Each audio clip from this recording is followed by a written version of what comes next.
c'est grâce à ça qu'on t'a reconnu dans la rue. Bah si mec, si, regarde.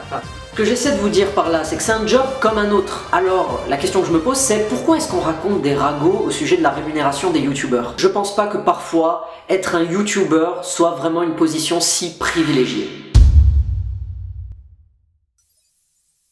Putain meuf, t'as vu l'article des Inrocks? Franchement, YouTube, c'est vraiment qu'un gros business de merde. Ouais, enfin, les Inrocks, c'est pas fiable non plus, donc... Non mais tu te rends compte?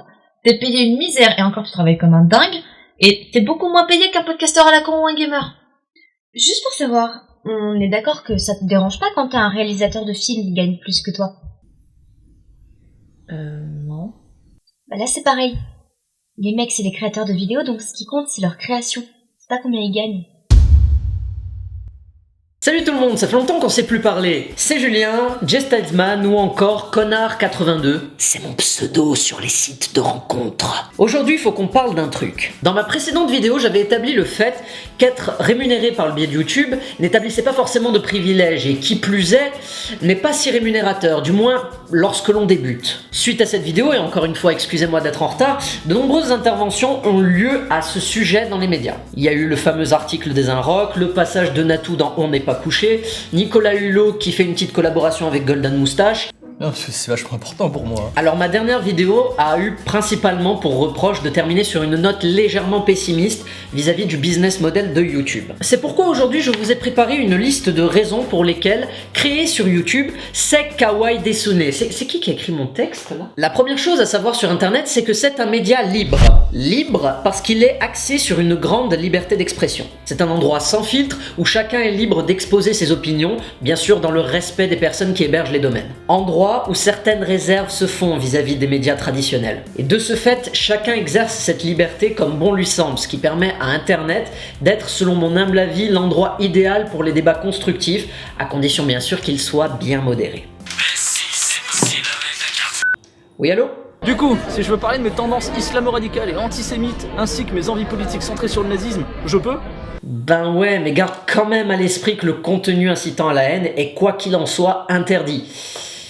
Tu vas kiffer supprimer des commentaires, toi. Ensuite, il faut savoir que la raison pour laquelle Internet est si révolutionnaire, c'est parce que c'est un média libre et accessible pour tous. Comme pour la télévision, quoi. Et les 136 € de redevance télévisuelle, t'en fais quoi? Non, parce que derrière, on va diffuser Secret Story. Hein. La télévision n'a jamais été complètement gratuite, ou alors, lorsqu'on y réfléchit, vous pouvez pas vous y exprimer aussi facilement. Ou alors les propos sont codifiés ou gérés par quelque chose qui s'appelle une rédaction. Ça fait partie du business et c'est pas qu'il y ait forcément quelque chose contre ça. C'est juste que cela propose un caractère assez impersonnel au message diffusé. Du coup, comme le contenu est accessible et de qualité sur internet, je vais laisser dans ce petit coin-là le logo, histoire que vous ayez un petit truc dont vous pourrez vous souvenir. Comme le contenu est de qualité sur internet, gratuit et accessible, il est extrêmement porté sur une énorme visibilité. Du coup, le partage de votre contenu est assez simple et pratique pour que vous puissiez, en toute liberté, montrer vos créations. Un contenu accessible et bien foutu peut également être éducatif. Il faudrait peut-être que les différents médias puissent réfléchir à ce potentiel qu'a YouTube. Des chaînes comme YPenser, Experiment Boy font tellement bien le taf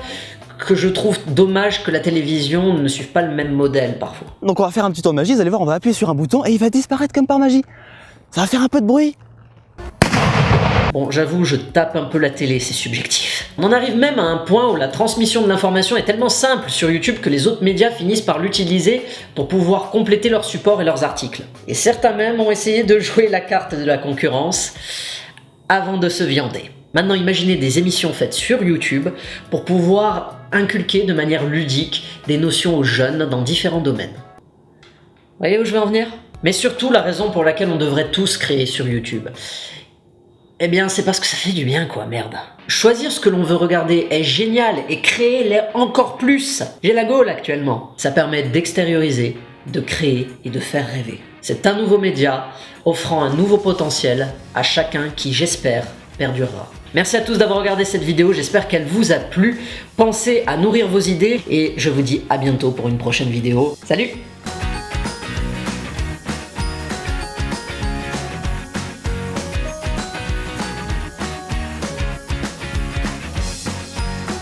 Ouais bon, ok, il a raison.